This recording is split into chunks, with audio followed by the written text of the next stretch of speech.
Hello friends, welcome to my channel.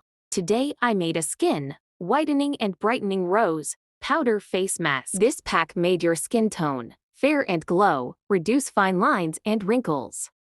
Let's get started. Take a clean bowl. 2 spoon rose powder. Benefits: tighten pores, reduce wrinkles, soft glowing skin. 1 spoon Multani mitti. Benefits: remove dirt skin, tightens pores, refresh your skin. 1 spoon aloe vera gel. Benefits: soothe sunburn, moisturize skin, help treat acne. 1 spoon honey. Benefits: glowing skin, acne, fades away scars.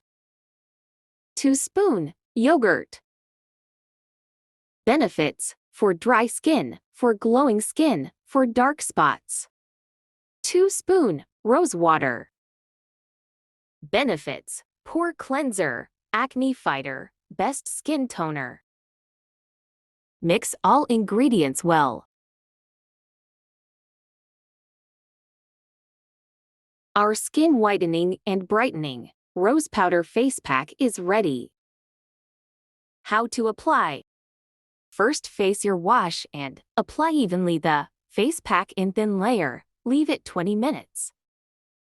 Let it dry. After 20 minutes, wash your face with cold water. Use twice a week for glowing and spotless clear skin. If you like this video, please like, share and subscribe my channel.